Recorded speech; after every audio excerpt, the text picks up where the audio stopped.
E hoje vamos falar sobre sensibilidade. Eu quero que você abra em Filipenses capítulo 2, versículo de 5 a 11. Filipenses 2, 5 a 11. Sensibilidade.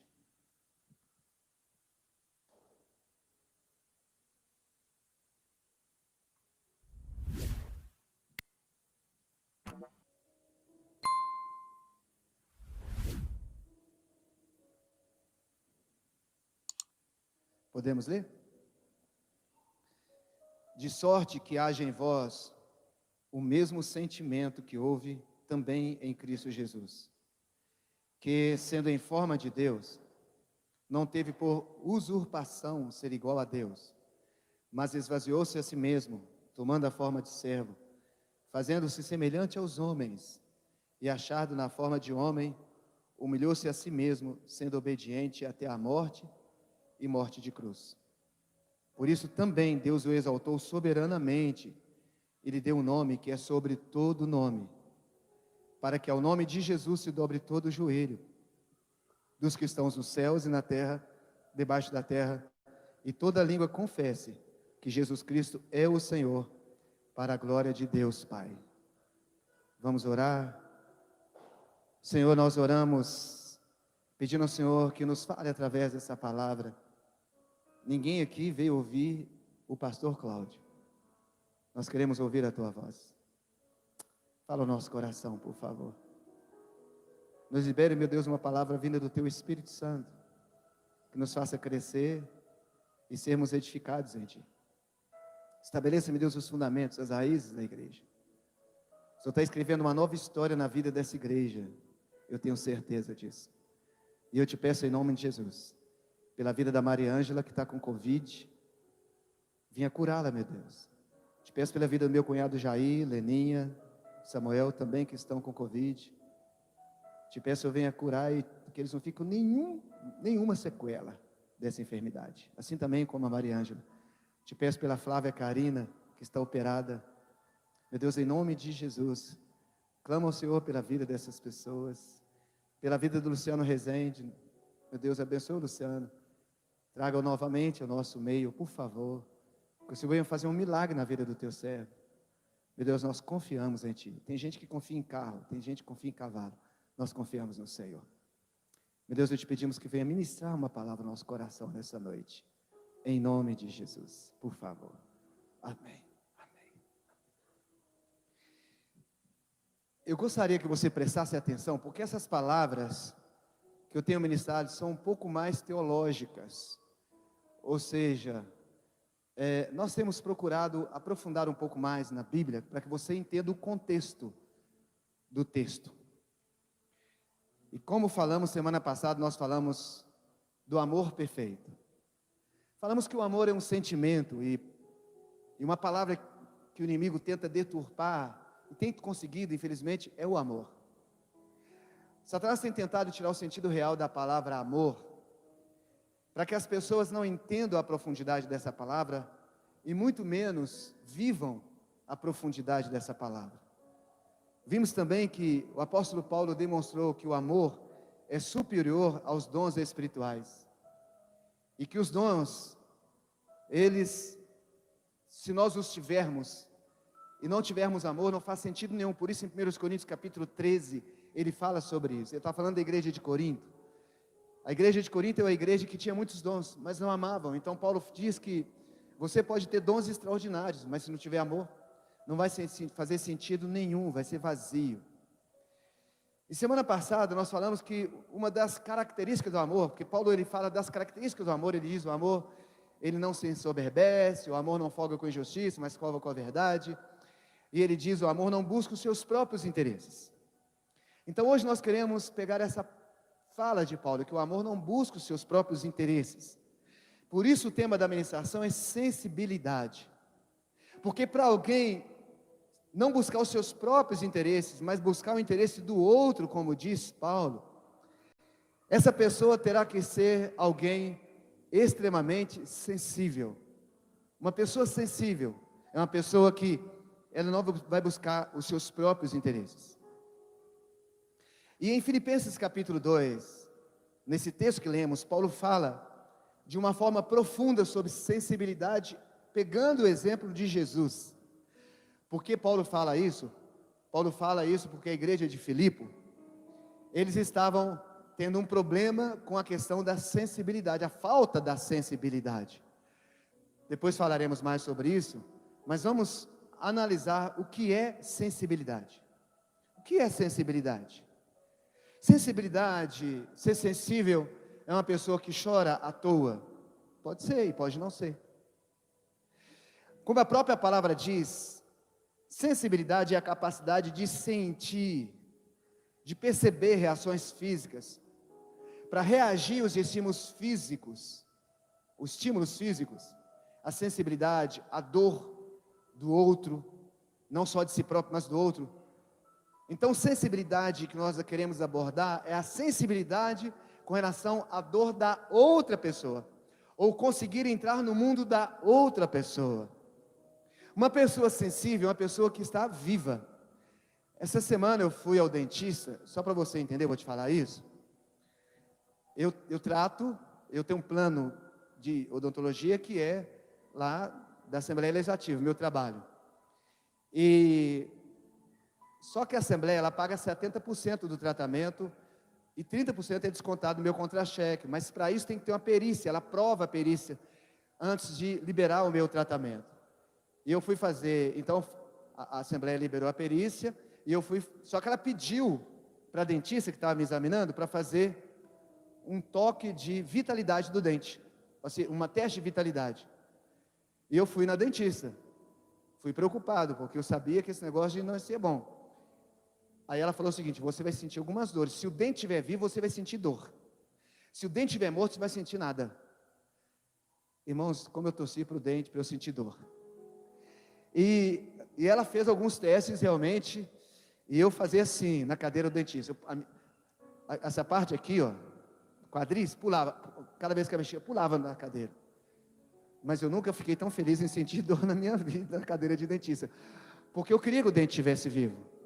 Então eu percebi que a insensibilidade é a morte.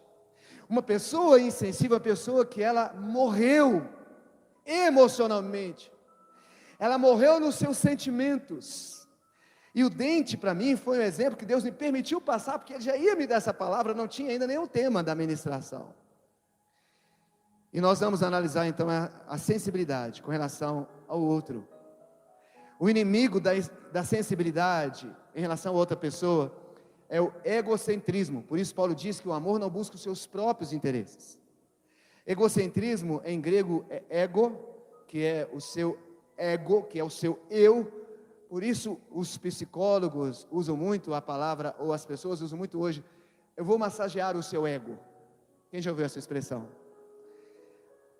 O seu ego foi massageado. Quando você ouve um elogio, uma palavra, e você se sente bem. Isso não é ruim. Então, ego, que é centrado em você, e kentros, que é o comportamento voltado para si, ou para tudo que te diz respeito. Isso é egocentrismo. Então, nós denominamos a sensibilidade como empatia. Sensibilidade é a empatia, porque a empatia é a capacidade de você sair do seu mundo, do seu espaço, sair do seu umbigo e conseguir entrar no mundo da outra pessoa, conseguir entender a outra pessoa, conseguir entender sentimentos e emoções da outra pessoa. Um pastor que quer ter sucesso, ele precisa ser empático. Um líder que quer ter sucesso precisa ser empático. Uma igreja para ter sucesso precisa ser empática. Uma família para ter sucesso precisa ser empática. Então, isso é muito importante, mas uma pessoa empática, ela terá que se livrar dos seus julgamentos, dos seus preconceitos em relação ao outro, das suas experiências negativas anteriores, e ser capaz de enxergar o olho do outro pelo ponto de vista dele, e não do seu próprio ponto de vista. Irmãos, entenderam? Estão comigo aqui? Uma pessoa empática, ela vai conseguir enxergar o mundo do outro pelo ponto de vista do outro, não pelo seu próprio ponto de vista. E isso, irmãos, é fantástico. Isso é impossível? Não, não é impossível. Isso é plenamente possível, mas eu quero te dizer que isso é um exercício. Sabia disso? É um exercício que eu e você temos que fazer dia após dia. Como pastor, eu preciso fazer isso o tempo todo. O tempo todo. Como pai, eu preciso fazer isso o tempo todo. Trabalhando com outras pessoas, no meu trabalho secular, eu preciso fazer isso o tempo todo. Então, só que nós vivemos num tempo em que é fácil nos acostumarmos com o sofrimento das pessoas e nos tornarmos insensíveis com as dificuldades do outro. Então, o que eu quero dizer é que o sofrimento das pessoas em nosso redor não pode se tornar algo comum para nós, a ponto de não nos importarmos mais com as suas dores.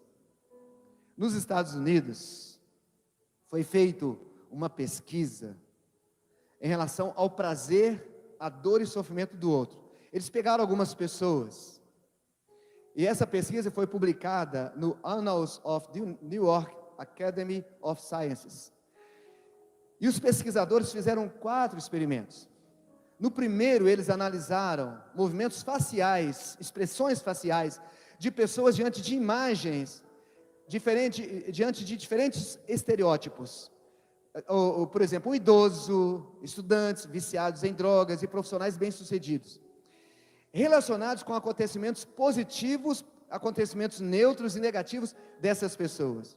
A reação dos participantes foi monitorada por eletromiografia, que é uma técnica para captar a atividade elétrica dos movimentos faciais, mais assim imperceptíveis.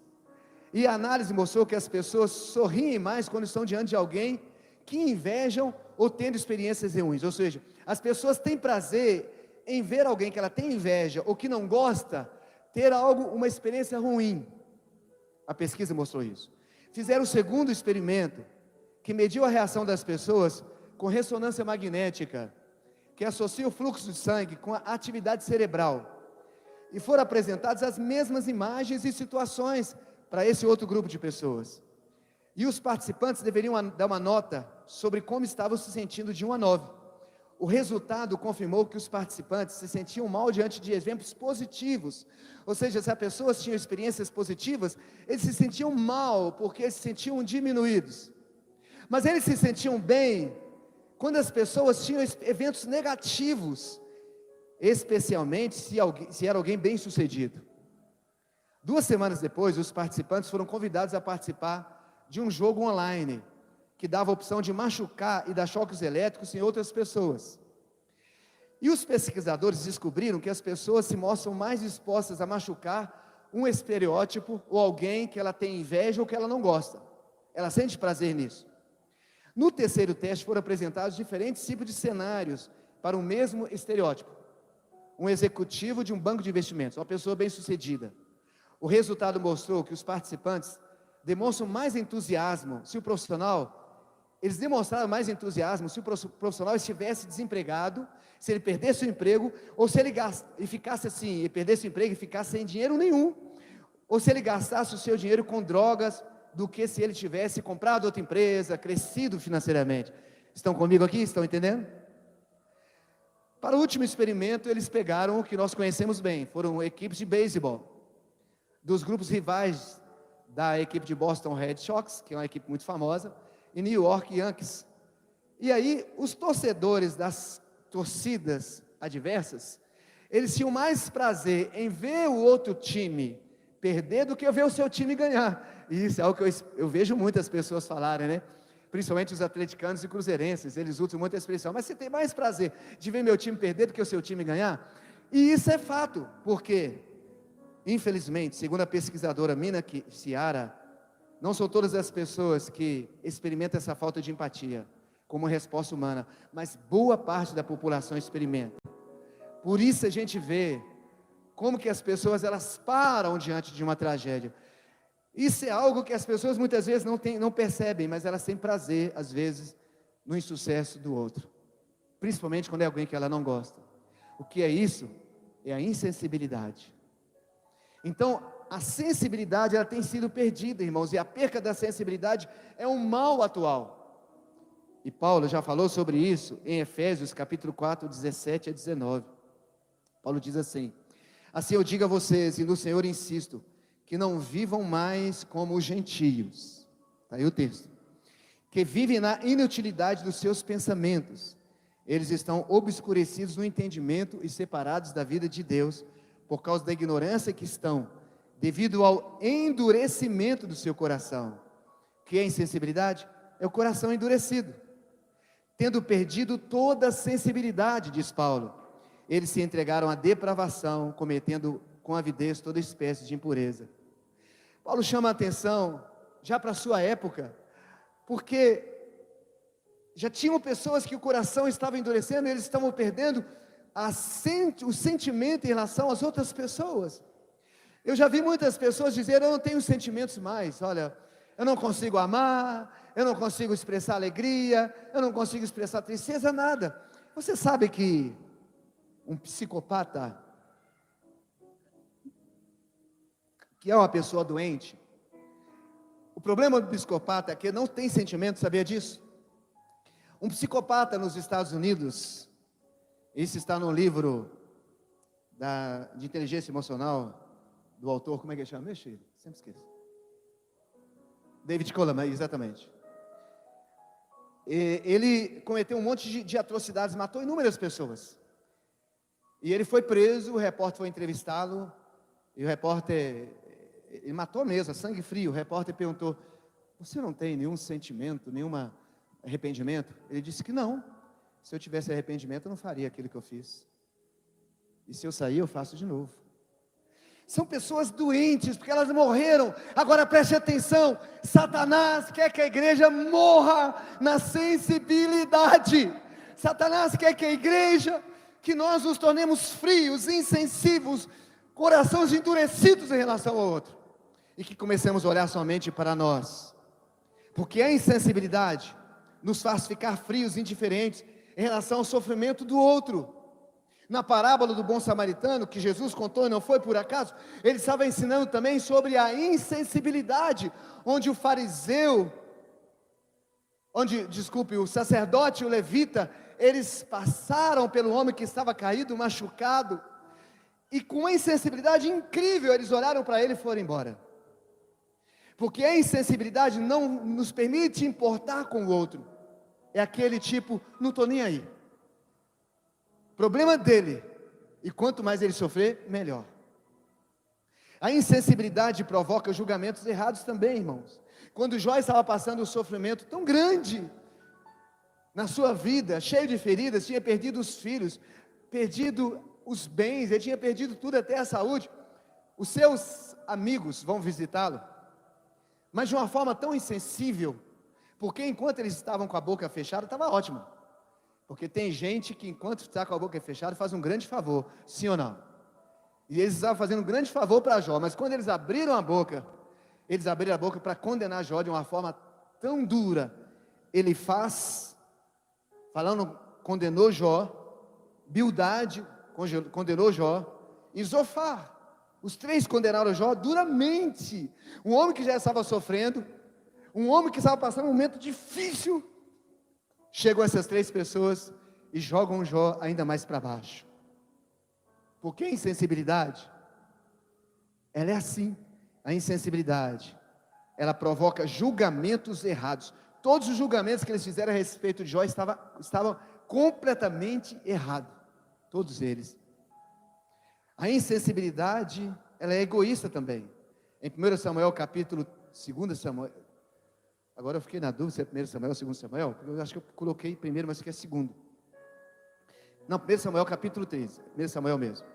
Amon, ele violentou a sua meia-irmã, estrupou sua meia-irmã, e a Bíblia diz que enquanto ele estava estrupando, ela gritava: não, meu irmão, não faça isso, por favor, não faça isso comigo, eu vou sofrer muito, eu vou ser envergonhada. E ela gritava. Imagina aquela menina num quarto, trancada, e o seu meu irmão em cima dela, aí estrupando, ela gritando. Imagina essa cena. E ele não, a Bíblia diz que, está o texto aí, mas Amon não quis ouvi-la, sendo mais forte do que ela, a violentou. Sabe por quê? A insensibilidade não tem ouvidos para o grito da alma do outro. A insensibilidade não tem essa percepção de ouvir o grito da alma do outro, mesmo que seja um grito silencioso, que você olha nos olhos e você sente a dor, o desespero, a insensibilidade não permite isso. E a mão de uma forma insensível, e ele estrupa sua irmã, apesar que o grito dela foi um grito audível, e também da alma. Mas tem muita gente que tem um grito só da alma. E você passa por essas pessoas e se torna insensível. Hoje eu estava assistindo um vídeo de um americano que mora no Brasil. E ele falando assim, achei muito legal. Ele fala, é o Tim. Já fiquei fã do Tim só por isso. Ele fala assim, não fale mal do Brasil. O brasileiro pode falar mal do Brasil, mas o estrangeiro não. Gringo não fale mal do Brasil. O vídeo fala sobre isso. Mas ali ele fala de alguns artistas e ele fala de uma coisa interessante. Ele fala lá fora, nos Estados Unidos, e quem conhece a América muito bem, como o Elton, que está aqui, a Marcelene, quem conhece a América e outros irmãos que já estiveram lá ou viveram, sabem que o americano ele é frio. Não só o americano, o estrangeiro, o europeu ele é frio. E ele estava falando do calor do brasileiro, que ainda tem, mas você sabe que esse calor ele está esfriando. Sabe que o brasileiro, infelizmente, ele está perdendo esse calor. Sabia disso? As pessoas estão cada vez mais distantes, irmãos. Mesmo dentro das igrejas, estão focadas nos seus próprios interesses. Um professor da Universidade de Harvard, nos Estados Unidos, fez uma pesquisa muito interessante. E ele percebeu que as redes sociais têm contribuído em muito para o afastamento das pessoas. E, consequentemente, para a perda da sensibilidade. E ele diz que quanto mais tempo você passa na frente do celular, na frente do computador, mais você fica insensível, porque sobra menos tempo para relacionamentos interpessoais, que são relacionamentos entre as pessoas, o eu com você, o toque, o olhar nos seus olhos, falar com você. E a gente percebe isso nos restaurantes, as famílias, os amigos, todos no celular. Todos no celular. É ou não é? Em casa, cada um no seu celular. As pessoas estão perto, mas estão distantes.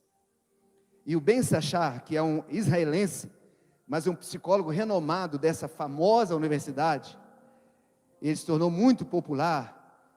Ele citou uma pesquisa na norte-americana, na revista norte-americana para a ciência da psicologia, e ele fez a pesquisa com mais de 14 mil jovens com até 20 anos de idade. E no levantamento, ele percebeu que os jovens, eles estão menos sensíveis uns aos outros, uns com os outros. E eles não estavam mais concordando com a frase do tipo, eu tento entender os meus amigos melhor, me colocando na perspectiva deles. E ele chegou à conclusão que o nível de empatia caiu 40% ao longo de 20 anos. E uma das explicações foram as redes sociais. E eu queria falar uma coisa, você pode ficar com raiva de mim, você pode não gostar, você pode não concordar, mas eu vou falar, porque isso me incomoda profundamente. E o que eu vou falar aqui acontece nos grupos familiares, inclusive da minha família Oliveira, que os meus irmãos estão aqui, e da minha família Neves. Então não é um problema só da sua família ou do seu grupo. Lembra que antes, quando a gente fazia aniversário, alguém fazia aniversário, não tinha WhatsApp, não tinha as redes sociais como tem hoje. Como é que eram as festas de aniversário? Todo mundo ficava, reunia o grupinho, vamos lá fazer fulano, surpresa para ciclano, comprava um bolo, aí chegava aquele grupinho, né? E aí, você sabia que alguém ia lá na sua casa, você ficava esperando. E aí, quando chegava, batia na porta, aí o pessoal, surpresa! Você já sabia, mas você fazia aquela cara de, mas você já sabia. Aí o pessoal, parabéns para você, e abraçava, eu te amo. Como são os parabéns hoje? Nos grupos das redes sociais.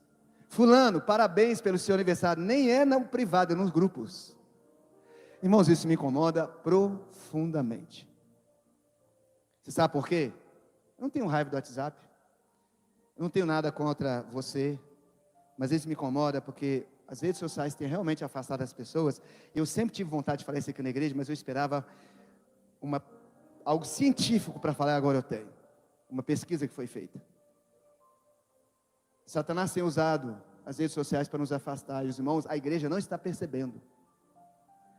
Se você não pode estar na casa da pessoa, o que custa você pegar o telefone e ligar? 1 minuto, a pessoa ouvir sua voz, você dizer parabéns, parabéns Samuel, eu te amo, você está tão bonita agora com esse chapeuzinho, Samuel. Gente, isso faz bem, isso faz muito bem para a alma. Mas as pessoas preferem usar o grupo do WhatsApp. Por quê? Dá menos trabalho. Eu acho tão interessante, porque eu participo de vários grupos. Tem grupo que a pessoa nunca postou uma mensagem, o aniversariante. A pessoa nem participa, e pelo visto ela nem olha o grupo, mas ela recebe os parabéns por lá. Então, irmãos, não fica com raiva de mim não, mas eu sou pastor, sou profeta de Deus, eu tenho que falar o que Deus manda falar. Então, Satanás, ele quer que nós fiquemos insensíveis, mas Paulo, ele vem e traz aqui em Filipenses 2, 5 a 11, o maior exemplo de sensibilidade na terra, que é Jesus Cristo. E ele começa a descrever a sensibilidade de Jesus. Ele diz: Jesus, sendo em forma de Deus, não teve por usurpação ser igual a Deus. Não tem como ter empatia e entrar no mundo do outro, se nós não nos esvaziarmos de nós mesmos. E Paulo afirma que Jesus, para nos entender, ele abriu mão de seu próprio conforto, para estar conosco, estar comigo e com você. Paulo escreve esse texto, sabe por quê? Na igreja de Filipenses, estava tendo um problema de desunião, por falta da sensibilidade, porque a sensibilidade ela traz união, mas a falta de sensibilidade ela afasta as pessoas, cria grupos, cria divisões e destrói relacionamentos. Por que muitos casamentos se atrasam? Acabam porque acabou a sensibilidade, entendeu? Então, muitas vezes, isso acontece e as pessoas não percebem. Os casais vão ficando distantes, os filhos vão ficando distantes dos pais, os maridos distantes das esposas, os irmãos distantes uns dos outros, e quando percebem, estão tão distantes, a quilômetros um do outro, que não tem como voltar mais. E Paulo decide ensinar a igreja sobre a doutrina do amor novamente, dentro do contexto da sensibilidade. E ele explica então, e eu quero de você alguns minutos para te explicar isso aqui. O que é a sensibilidade de Jesus, que nós precisamos viver como exemplo? Porque Paulo diz que nós deveríamos ter o mesmo sentimento que houve em Cristo Jesus, é o que ele fala. Para ter sensibilidade, tem que ter humildade. Porque orgulhosos não são sensíveis. Orgulhosos não conseguem entender o mundo do outro. Para você entender o mundo do outro, você tem que se esvaziar do seu, e aí precisa ter humildade. Entendeu? Jesus voluntariamente abriu mão dos seus direitos em favor das pessoas, sendo em forma de Deus. Paulo diz, não teve por usurpação ser igual a Deus. Por isso que eu falei que eu quero entrar em algumas questões teológicas. Preste atenção que eu quero te ensinar o que é isso. Por que Paulo diz que em forma de Deus ele não teve por usurpação ser igual a Deus? Fique comigo aqui. Jesus sempre existiu como Deus. Ele foi o Criador de todas as coisas. Paulo diz que ele subsistiu em forma de Deus. A palavra subsistir significa, ou traz a ideia de uma característica que é inata, inalterada. Jesus sempre existiu como Deus, ele sempre foi Deus, ele nunca deixou de ser Deus, mesmo aqui na terra. Então entender o sentido da palavra subsistir em forma de Deus é muito importante para entendermos isso aqui. Na língua grega existem duas palavras para forma. Paulo diz que Jesus subsistiu em forma de Deus, que é morfê e esquema. Morfê é a forma imutável, inalterável, que fala da essência de uma pessoa, dos atributos de uma pessoa ou de uma coisa. Por exemplo, quando nasceu, você nasceu com a morfê de um ser humano. Você é um ser humano. E quem é a mulher? Nasceu com a essência feminina e o homem com a essência masculina. Isso é seu, é inalterado. É óbvio que alguns hoje fazem cirurgias, mas a essência está lá. Então é essência. Agora, esquema é diferente. Apesar de ser humano, uma criança tem uma forma diferente do adolescente, que tem a forma diferente do adulto, do idoso. Então isso aí é esquema. São duas palavras distintas. Mas a palavra que Paulo usa aqui para Jesus é morfê, significa que ele teve essa essência absoluta, imutável de Deus. Ele sempre foi Deus. Preste atenção. E Paulo diz no versículo 6 que ele não julgou por usurpação ser igual a Deus. Essa palavra usurpação é reter, não abrir mão de alguma coisa. O que Paulo está dizendo é o seguinte: embora a essência de Deus permanecesse em Jesus, ele não reteve, não usurpou os direitos, não reteve os direitos de ser Deus, para que ele pudesse entender o ser humano. A palavra usurpar aqui, ela pode significar roubar, que é o contexto que você deve estar pensando, mas não é nesse sentido que Paulo está dizendo, porque Jesus Cristo sempre foi Deus. Então, se ele possuiu a divindade, ele não precisava desejar usurpar aquilo que ele já era, entendeu? Os irmãos estão comigo? Sim ou não? Você só deseja algo que você não possui, então aí você usurpa. Mas quando Paulo diz que ele não teve por usurpação ser igual a Deus, não é que ele queria roubar a divindade, que ele já tinha divindade. O que Paulo está dizendo é que, sendo Deus, ele não se agarrou, não se apegou aos direitos de Deus, às glórias de um Deus. Quando ele se encarnou como homem, ele abriu mão da sua glória, a glória da divindade não aparecia em Jesus. Tanto é que as pessoas olhavam para ele e diziam: este não é o carpinteiro, filho de José e de Maria? Não é aquele menino lá de Nazaré? Nós conhecemos os seus irmãos. Outros falaram o seguinte: ele é pecador. Alguns até mesmo diziam que ele estava possesso. Muitas vezes a divindade de Cristo não era auto-evidente, irmãos. E Paulo nos mostra que ele preferiu viver essa humilhação por causa de nós. Você vai entender mais a profundidade dessa humilhação. E ele não abriu mão da sua divindade, continuou sendo Deus, mas abriu mão dos direitos que ele tinha como Deus. Sim, estão comigo? Amém? E por que ele fez isso? Porque ele precisava entender o nosso mundo. Se ele não abrisse mão dos seus direitos como Deus, a sua divindade, ele não poderia entender a minha fraqueza, a sua fraqueza. Isso não seria possível, não seria possível ele nos amar como nos amou, nos perdoar como nos perdoou e nos perdoa. Não seria possível ele nos salvar, se ele não abrisse mão dos direitos e da glória de um Deus. Por isso ele viveu como ser humano. Paulo diz que ele se esvaziou da sua glória. Filipenses 2,7, tomou a forma de servo, fazendo-se semelhante aos homens. Essa palavra significa esvaziar completamente. É como você esvaziar um recipiente. Vou fazer um exemplo que você entender. Até ficar completamente vazio. Essa garrafa está meio cheia ou meio vazia? Hein? Só a Sidney que sabe, ela está meio cheia ou meio vazia? Meio cheia. Ou meio vazia, tá certo. Depende do ponto de vista de quem vê, parabéns. Mas agora, ela pode estar meio cheia ou meio vazia. Quando eu pego essa água e jogo ela fora, ela está completamente vazia, sim ou não? É isso que aconteceu com Jesus. Ele se esvaziou completamente da sua glória, para entender o homem que não tem glória nenhuma. Dê um aplauso ao Senhor. Aleluia.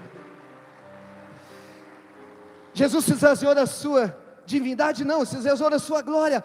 Por isso em João capítulo 17, versículo 5, quando ele faz a oração sacerdotal, ele ora assim: e agora, pode deixar a água aqui por enquanto, tá, gente? Pode deixar, Eliseu, daqui a pouco enxuga, senão vocês perdem aqui o fio da meada. No finalzinho enxuga. E agora glorifica-me tu, ó Pai, para junto de ti mesmo, com aquela glória que eu tinha contigo antes que o mundo existisse. Observe, ele tinha uma glória, ele ora para Deus, ele diz: eu abri mão dessa glória. Ele tinha uma glória eterna, imutável antes da criação do mundo, e abriu mão dela, tornou a forma de servo, ou seja, ele não representou um papel de servo, ele não foi um ator, irmãos, mas ele abriu o senhorio, do seu lugar de Deus, e ele foi um servo, e ele diz para os seus discípulos: eu vim para servir e não para ser servido. Entende isso?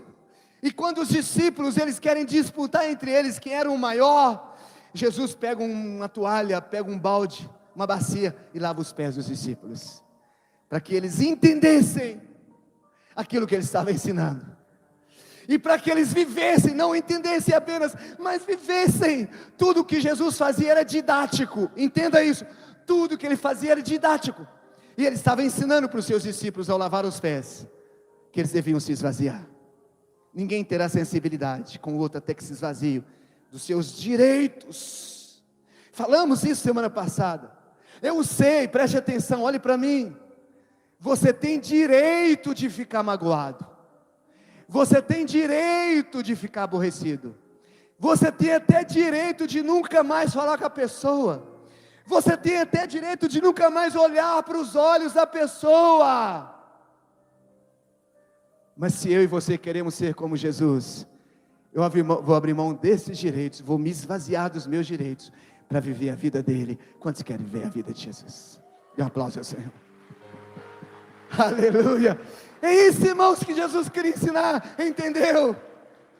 2 Coríntios 8:9, Paulo diz: pois vocês conhecem a graça de nosso Senhor Jesus Cristo, que sendo rico, se fez pobre, por amor de vocês, para por meio da sua pobreza, vocês se tornassem ricos. Irmãos, isso é muito lindo. Aleluia. Mas que riqueza é essa que Paulo está dizendo? É dinheiro, irmãos? É isso que ele está falando? É dinheiro, é dólar, é real na sua carteira? Não. Que riqueza é essa? Riqueza interior. Uma pessoa sensível, mesmo que ele tenha se fazer pobre para os outros, ele vai se fazer pobre para que o outro seja rico. Aí as pessoas vão te chamar de bobo, sim, vão te chamar de idiota, sim, vão te chamar de um monte de coisas, mas escute, podem te dar o estereótipo que quiserem, você não é bobo, você não é boba, você não é idiota, você é alguém que decidiu viver a vida de Jesus, e ter a sensibilidade de Jesus, e ser como Jesus. Aplauda o Senhor, aleluia, glória a Deus. É isso que precisamos entender, irmãos. Mas às vezes ficamos tão preocupados com o que os outros vão dizer sobre nós, e nos esquecemos daquilo que Jesus quer que sejamos. E aí você passa a ser a pessoa que você não é e nem quer ser para os outros, e deixa de ser a pessoa que Jesus quer que você realmente seja. Jesus renunciou a tudo isso. Jesus disse em João 10, 17 e 18: por isso o Pai me ama, porque eu dou a minha vida para torná-la. Ninguém me tira de mim, mas eu mesmo dou. Entenda que Jesus, ele deu a vida. Não foram os romanos, não foram as pessoas, ninguém tirou a vida dele. Ele deu. Pela sensibilidade que ele tinha com as pessoas que sofriam. Jesus deu tudo pelos outros. Ele nasceu na família pobre, uma cidade pobre e insignificante, Nazaré. Até hoje Nazaré ainda existe. Lembra Pedro de Nazaré? Até hoje uma cidade insignificante. Nasceu numa estrebaria, cresceu em uma carpintaria, morreu numa cruz. O barco que ele pregou não era dele, era emprestado. Jesus não tinha onde dormir. O animal que ele entrou na cidade, o burrinho, também não era dele. O túmulo que ele foi sepultado foi doado para ele. Ele, sendo o criador de tudo, abriu mão de tudo para que eu e você tivéssemos tudo. Entendeu? Paulo disse que ele abriu mão de tudo para se tornar servo, porque caso contrário ele sabia que nós não poderíamos ter o que temos hoje. Ele renunciou à glória celestial, se sujeitou à humilhação de um corpo humano. Dá para você entender o que é isso? Um corpo humano que teve fome, que sentiu cansaço, sentiu dores. Ele não precisava passar por isso, irmãos, mas ele passou, porque ele me amou, ele te amou. Veja que ele tinha uma glória antes da fundação do mundo, ele diz, mas ele abriu mão dessa glória, e foi cuspido, zombado, humilhado, envergonhado, caluniado, e pregado na cruz. Porque se ele não fizesse isso, eu não teria a vida que eu tenho hoje. Por isso que eu amo muito, por isso que eu sou dele, por isso que eu não abro mão dele. Confesso, às vezes dá vontade de desistir, às vezes dá vontade de parar, Mas como para diante de um amor desse, de uma sensibilidade tão grande para comigo? Jesus renunciou ao livre exercício da sua autoridade. Muitos não entendem quando Jesus diz que o Pai é maior do que ele fala isso no livro de João. Na verdade, Jesus é coigual ao Pai, mas ele tomou a decisão de se fazer carne, se esvaziar, e nesse contexto é que ele diz que o Pai era maior do que ele, porque ele se esvaziou, e se colocou em posição de sujeitar-se ao Pai como ser humano, de subalternidade ao Pai, para cumprir o propósito do Pai. Mas sabe por que Paulo fala tudo isso? Para que os filipenses olhassem para o exemplo de Jesus, e tivessem disposição de se doar uns para os outros, tolerar uns aos outros, entender uns aos outros, aceitar uns aos outros, perdoar uns aos outros, e o maior deles, se dar pelos menores, e amá-los. Será que você está reivindicando os seus direitos? Os filipenses estavam reivindicando os seus direitos, e Paulo diz: por que você acha que você tem que reivindicar direitos? Jesus abriu mão de todos os seus direitos. Jesus não nasceu num berço de ouro, num palácio. Ele poderia ter nascido num palácio, sim ou não? Ele poderia ter nascido nessa família mais rica de Jerusalém, mas ele preferiu nascer numa família pobre, porque se ele nascesse numa família rica, ele seria bajulado, ele teria pessoas passando a mão na cabeça dele, talvez ele nem teria morrido na cruz, por causa da influência humana, mas ele resolveu abrir mão de todos os direitos que ele tinha, para vir como um servo. Ninguém serviu como Jesus, uma lealdade incrível, obediência impressionante. O Senhor dos Senhores se tornou servo de todos, ele serviu a todos, pobres, ricos, publicanos, aleijados, famintos, pecadores, prostitutas, serviu a todos. E os discípulos tinham grande dificuldade de entender esse ministério de Jesus, e o mistério desse se doar pelo outro. Filipenses, Paulo diz: achado na forma de homem, humilhou-se a si mesmo, sendo obediente até a morte, e morte de cruz. A cruz de Cristo, na verdade, é um ponto muito importante. Sabe por quê? O Velho Testamento, ele converge para a cruz. O Novo Testamento também converge para a cruz. Se você prestar atenção, 2/5 do Evangelho de Mateus são dedicados à última semana de Jesus, ao seu sofrimento e à sua morte. 1/3 do Evangelho de Lucas é dedicado à última semana de Jesus. E mais de 2/3 do Evangelho de Marcos são dedicados ao seu sacrifício. E quase metade do Evangelho de João é dedicado à morte de Jesus. Para você entender o sentido da cruz. A morte na cruz era extremamente dolorosa. A pessoa ficava 2 dias na cruz, sacrificada até morrer. Ao ponto de os estudiosos falarem que quem morria na cruz sofria 1000 mortes. A morte era muito vergonhosa. Antes de ir para a cruz, a pessoa tinha que passar pela humilhação da população, ser zombada, escarnecida.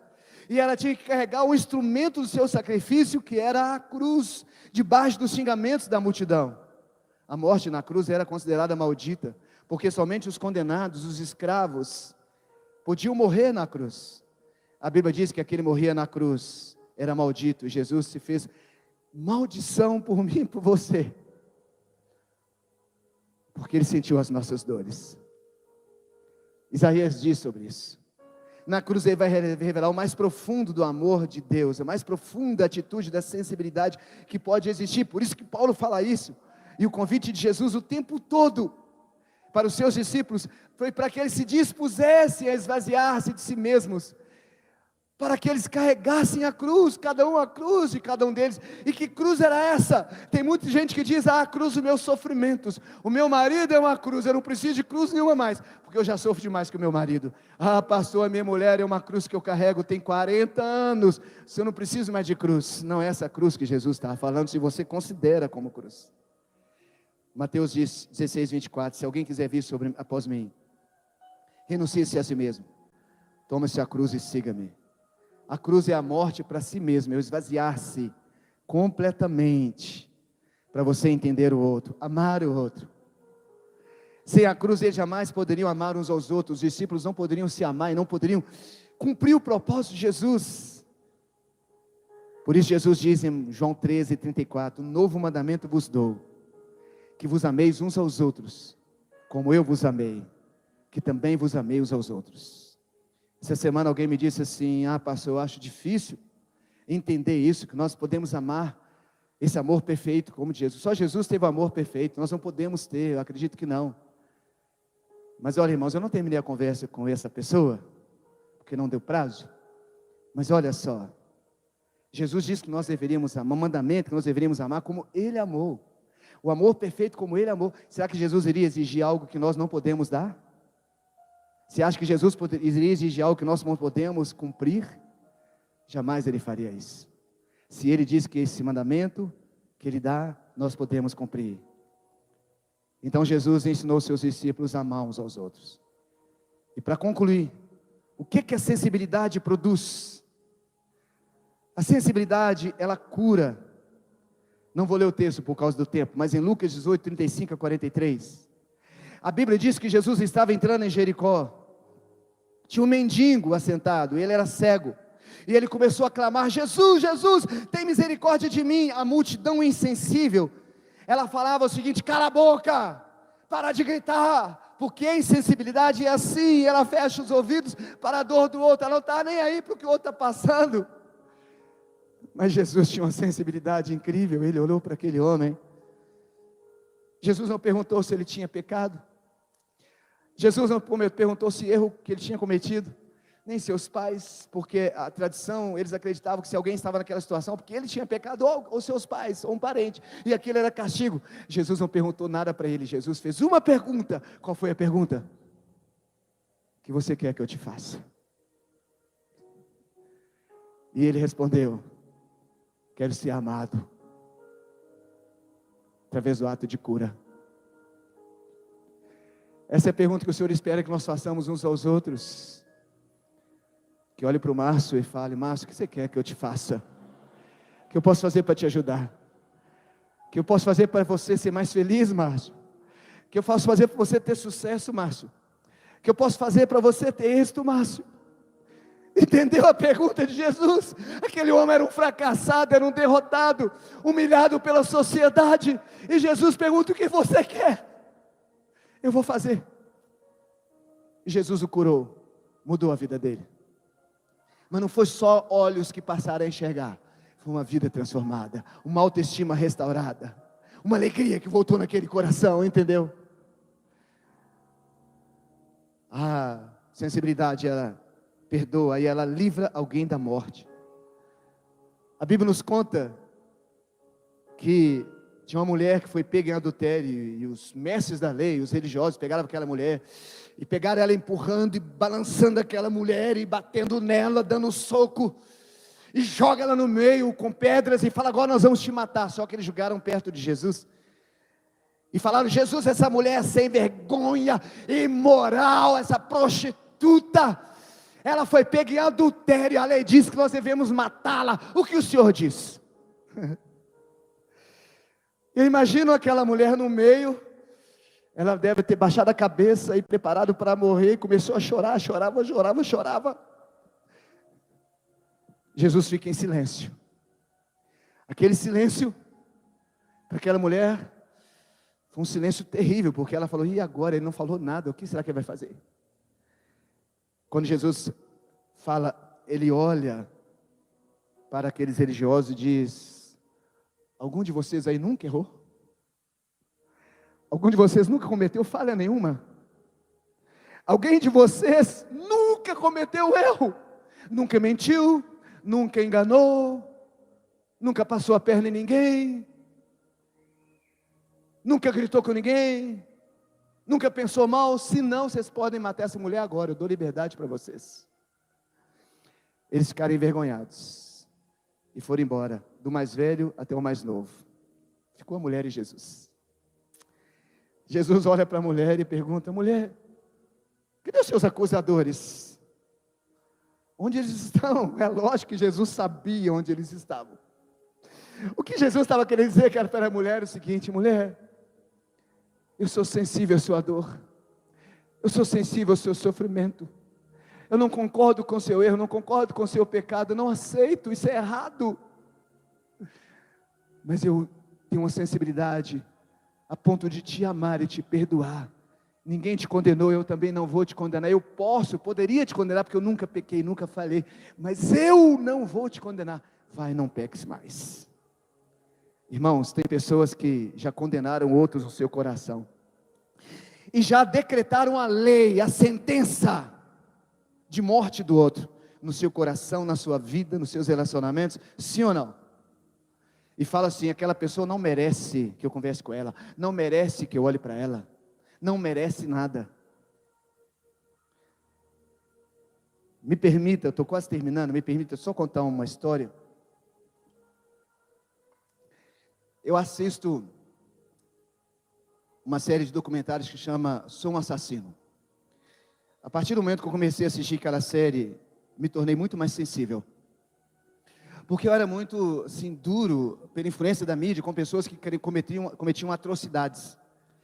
Eu assisti vários documentários que eu quase chorei, de criminosos que estavam presos, condenados à morte, e eu quase chorei. Um deles, foi o último que eu assisti, vou ser bem rápido. 4 jovens estavam num carro e saíram nos Estados Unidos para assaltar. Eles saíram para assaltar. E já tinham assaltado algumas pessoas. Mas quando eles chegam no local, tinha uma mulher que se aproxima deles. Aquela mulher começa a conversar com eles. E o outro rapaz estava conversando com aquela mulher. E segundo o rapaz que estava preso, ele conta que um dos seus amigos gostava muito de flertar. Então ele desceu para flertar com a mulher. O rapaz não gostou do outro. Eles tiveram discussão. E o que saiu matou o outro a queima-roupa. Depois os 4 foram presos. O que matou já foi condenado à morte e morreu. Esse outro tem 22 anos que ele está preso. Ele pegou uma prisão de mais 40. Pegou pena de morte. Mas porque teve muito protesto, porque eles entendiam que era racismo, o governador do Texas fez a comutação da pena e reduziu a pena para ele ficar mais 23 anos preso. O avô, agora preste atenção nisso. O avô desse rapaz cuidou dele.